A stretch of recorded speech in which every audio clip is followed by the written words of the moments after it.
오늘 아침 굿모닝 시카고.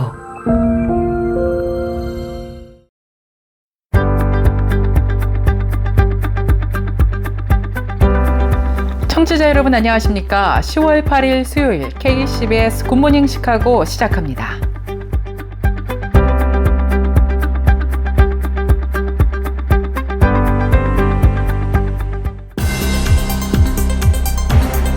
오늘의 주요 뉴스입니다. 일리노이주와 시카고시가 트럼프 정부가 주 방위군을 시카고에 투입한 것에 반발해 연방법원에 소송을 제기했습니다. 이번 조치는 이민 단속에 항의하는 시위가 계속되는 가운데 트럼프 정부가 민주당이 이끄는 도시들에 대한 연방 개입을 확대하는 움직임에 따른 것입니다. 미 전역에 있는 어린이 병원들을 평가하는 US 뉴스앤월드 리포트가 최근 발표한 순위에서 가장 우수한 10개 병원을 선정했습니다. 과거에는 이들 병원의 순위를 매겼지만 이제는 모두 최고의 어린이 병원으로 동등하게 인정하고 있습니다. 이 명단에는 시카고에 위치한 NN 로버트 H 루리 아동병원을 비롯해 필라델피아 아동병원, 클리블랜드 클리닉 아동병원이 포함됐습니다. 전기차가 내연기관 차량보다 연료비 측면에서 훨씬 경제적이라는 사실이 구체적인 데이터 분석을 통해 확인됐습니다. 미국 평균 기준으로 전기차 충전 비용이 가솔린 주유 비용보다 월 평균 $86 더 저렴한 것으로 조사됐습니다. 강경화 신임 주미대사가 10월 4일 워싱턴에 공식 부임했습니다. 문재인 정부 외교부 장관을 지낸 강 대사는 이재명 정부의 첫 주미대사로서 한미 간의 여러 현안을 해결하기 위해 최선을 다하겠다는 의지를 밝혔습니다. 트럼프 정부가 공공주택 및 주택 렌트비 보조 예산을 44% 대폭 삭감하는 방안을 추진하고 있습니다.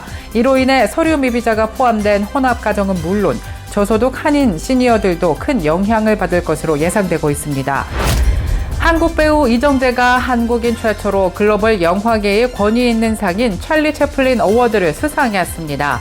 1972년 제정된 이 상은 링컨 센터 필름이 수여하며 매년 글로벌 영화계에서 뛰어난 공로를 인정받은 인물들에게 주어집니다.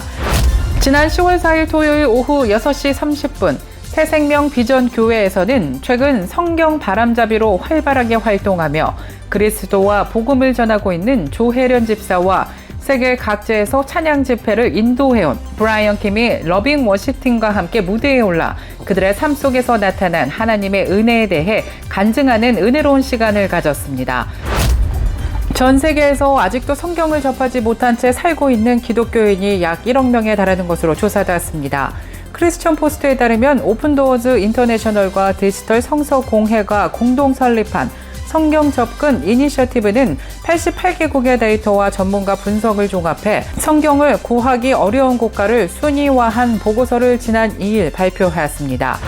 미국 국무부가 북한을 23년 연속 인신매매 국가로 지정하며 강제 노동과 인권 침해 실태를 강하게 비판했습니다.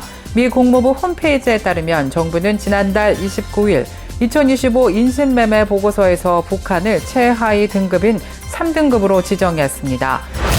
새로운 연구에 따르면 전 세계 많은 지역에서 종교적 정체성이 줄어들고 있고 이는 주로 젊은 세대가 예배 참석을 중단하면서 시작되는 것으로 조사됐습니다. 연구는 시간이 지나면서 신앙과의 결별이 어떻게 전개되는지를 추적했습니다. 이상 오늘의 주요 뉴스 전해드렸습니다. 첫 소식입니다. 일리노이주와 시카고시가 트럼프 정부가 주 방위군을 시카고에 투입한 것에 반발해 연방법원에 소송을 제기했습니다. 이번 조치는 이민 단속에 항의하는 시위가 계속되는 가운데 트럼프 정부가 민주당이 이끄는 도시들에 대한 연방 개입을 확대하는 움직임에 따른 것입니다. 일리노이주와 시카고시는 트럼프 정부의 연방군 투입을 명백히 불법적이고 위험하며 위헌적인 연방화 조치라고 규정했습니다. 특히 일리노이주 방위군과 텍사스주 방위군을 포함한 국방부 소속 병력의 투입을 강하게 비판했습니다. 트럼프 대통령은 지난 4일 토요일 연방 요원 및 자산을 보호한다는 명분으로 일리노이주 방위군 300명을 시카고에 배치했습니다. 이는 LA와 워싱턴 DC 등 다른 도시에서도 시위 진압을 위해 군대를 투입했던 전략과 동일한 것으로 알려졌습니다.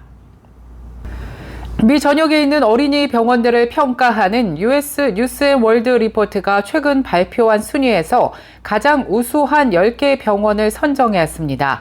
과거에는 이들 병원의 순위를 매겼지만 이제는 모두 최고의 어린이 병원으로 동등하게 인정하고 있습니다. 이 명단에는 시카고에 위치한 NN 로버트 H 루리 아동병원을 비롯해 필라델피아 아동병원, 클리블랜드 클리닉 아동병원이 포함됐습니다. 또 보스턴 아동병원과 신시내티 아동병원 의료센터도 이름을 올렸습니다. 이외에도 텍사스의 텍사스 아동병원과 콜로라도의 콜로라도 병원, 메릴랜드의 존스 홉킨스 아동센터가 명단에 올랐습니다. 마지막으로 오하이오주의 네이션와이드 아동병원과 펜실베니아주의 펜실베니아주 피츠버그 아동병원이 탑10 명단을 완성했습니다. 전기차가 내연기관 차량보다 연료비 측면에서 훨씬 경제적이라는 사실이 구체적인 데이터 분석을 통해 확인됐습니다. 미국 평균 기준으로 전기차 충전 비용이 가솔린 주유 비용보다 월 평균 $86 더 저렴한 것으로 조사됐습니다. 월 평균 1250마일을 주행한다고 가정했을 때 전기차는 월 $73의 충전 비용이 드는 반면 가솔린 차량은 월 $159의 주유 비용이 소요됩니다. 이는 전기차 충전 비용이 가솔린 비용의 절반 이하이며 연간 $1000 이상 절약할 수 있음을 보여주고 있습니다. 그러나 지역별 전기 요금에 따라 실제의 절감액은 달라질 수 있습니다. 트럼프 정부가 공공주택 및 주택 렌트비 보조 예산을 44% 대폭 삭감하는 방안을 추진하고 있습니다. 이로 인해 서류 미비자가 포함된 혼합가정은 물론 저소득 한인 시니어들도 큰 영향을 받을 것으로 예상되고 있습니다. 섹션 8을 포함한 공공주택 및 렌트비 지원에서 서류 미비자는 전면 배제됩니다. 이에 따라 서류 미비자가 포함된 혼합가정 24,000여 가구가 강제 퇴거될 위기에 처했으며 이들 가구는 주로 캘리포니아, 텍사스, 뉴욕에 집중된 것으로 조사됐습니다. 푸드 스탬프와 메디케이드와 마찬가지로 공공주택과 렌트비 보조 수혜자에게도 노동 의무화가 적용될 예정입니다. 만 60세까지 장년층은 매달 80시간 이상 일하거나 자원봉사를 해야 계속해서 혜택을 받을 수 있는 것으로 조사됐습니다. 일자리를 구하지 못하는 저소득층은 푸드 스탬프와 메디케이드에 이어서 주거 지원까지 모두 상실할 위기에 처했습니다.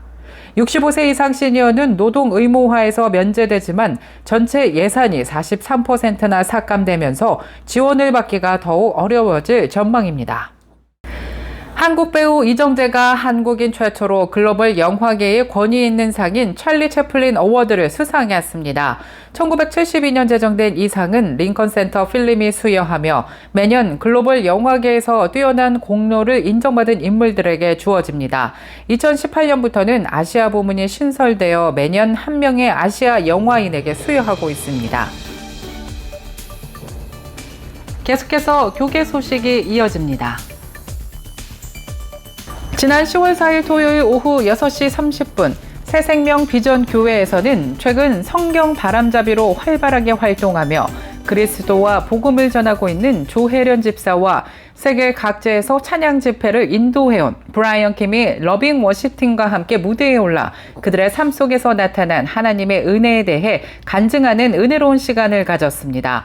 초대교회 성도들은 박해 속에서 서로를 알아보고 믿음을 확인하는 표식인 익투스를 주제로 열린 이번 콘서트에는 어떤 상황 속에서도 담대히 믿음을 지키며 복음을 선포하며 세대와 환경을 초월해 함께 예배하기 위해 열렸습니다. 조혜련 집사는 7, 8년 전 하나님께 받은 성경 바람잡이가 되라는 말씀처럼 남다른 에너지와 텐션, 관객의 마음을 쥐었다 폈다 하는 유머와 재치로 간증 시간을 이끌었습니다. 이어서 브라이언 킴의 무대도 이어졌습니다. 주가 일하시네로 잘 알려진 브라이언 킴 찬양 사역자는 텍사스에서 성장한 한국계 미국인으로 한국과 미국을 비롯한 전 세계 국가에서 청년들을 위한 찬양 집회를 인도하며 다음 세대를 예수 나의 첫사랑 되시네, 웨이크메이커, 주가 일하시네 등 찬양을 통해 은혜를 나누는 귀한 시간을 가졌습니다. 전 세계에서 아직도 성경을 접하지 못한 채 살고 있는 기독교인이 약 1억 명에 달하는 것으로 조사되었습니다. 크리스천 포스트에 따르면 오픈도어즈 인터내셔널과 디지털 성서 공회가 공동 설립한 성경 접근 이니셔티브는 88개국의 데이터와 전문가 분석을 종합해 성경을 구하기 어려운 국가를 순위화한 보고서를 지난 2일 발표하였습니다. 무슬림이 다수인 소말리아는 법적 박해와 폭력의 위험, 제한된 경제적 자원으로 인해 극심한 접근 제한을 받고 있는 것으로 조사되었습니다. 또 소말리아를 포함해서 아프가니스탄과 예멘, 북한, 모리타니가 성경을 구하기 가장 어려운 5개 국가에 올랐습니다. 보고서는 2021년 탈레반이 집권하면서 이슬람 율법에 대한 더욱 가혹한 해석이 강요되고 온라인 활동이 적극적으로 감시되면서 규제가 더욱 강화됐다며 결과적으로는 휴대전화로 성경을 읽는 것조차 안전하지 않다고 전했습니다. 기독교인들은 종종 가족과 지역사회 그리고 지방당국으로부터 압력을 받고 강제 결혼, 투옥 또는 처형의 위험에 노출돼 있다고 밝혔습니다. 미국 국무부가 북한을 23년 연속 인신매매 국가로 지정하며 강제 노동과 인권 침해 실태를 강하게 비판했습니다.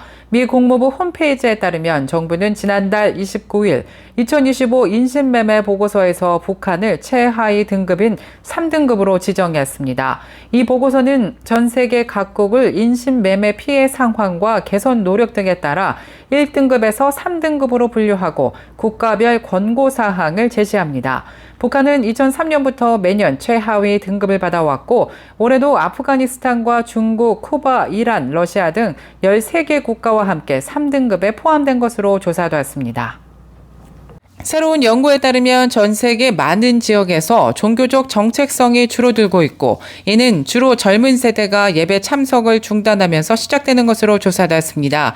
연구는 시간이 지나면서 신앙과의 결별이 어떻게 전개되는지를 추적했습니다. 퓨 리서치 센터가 발표하고 국제 학자들의 논문과 함께 학술지 네이처 커뮤니케이션즈에 게재된 이번 연구는 2010년에서 2020년 사이 35개국 종교에 소속감을 갖는다고 답한 비율이 최소 5%포인트 이상 감소했다고 밝혔습니다. 일부 국가에서는 감소폭이 훨씬 컸으며 호주와 칠레는 17%포인트, 우루과이는 16%포인트, 미국은 13%포인트 하락했습니다. 연구진은 이러한 변화가 학자들이 세속화 전환이라고 부르는 단계적 과정을 따른다고 밝혔습니다. 111개국 및 지역에서 수집한 설문을 바탕으로 종교가 세대를 거쳐 쇠퇴하는 3단계의 반복적 순서를 설명했습니다. 참여와 중요성, 소속의 순서로 약화된 것이라는 분석입니다.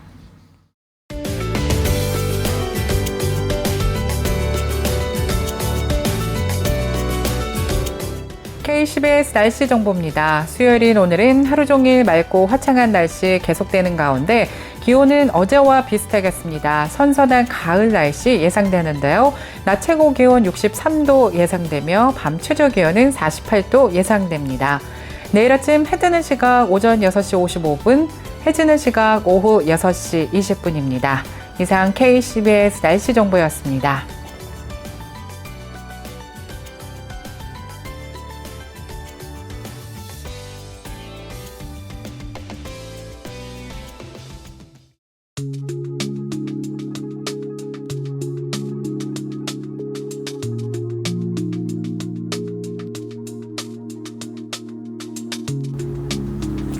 수요일에 전해드린 굿모닝 시카고 뉴스를 마치겠습니다. 지금까지 진행의 아나운서 유정임이었고요. 저는 내일 이 시간에 더욱더 풍성하고 알찬 소식으로 다시 찾아뵙겠습니다.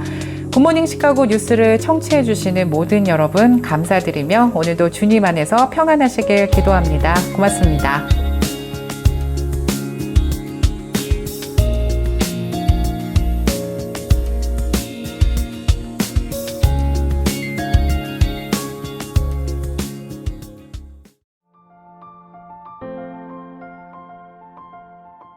굿모닝 시카고 뉴스는 삶을 마무리하는 순간을 여러분과 함께합니다. 가장 저렴한 비용과 신뢰를 바탕으로 정성을 다하는 줄리심 장의사, 최신 학문과 기술 연마를 통해 최상의 치료로 보답하는 김강수 치과, 모든 보험을 원스톱으로 해결해드립니다. 한인사회를 위한 박상화 종합보험, 최고의 상품으로 소비자의 행복을 책임지는 영신건강 제공으로 함께합니다.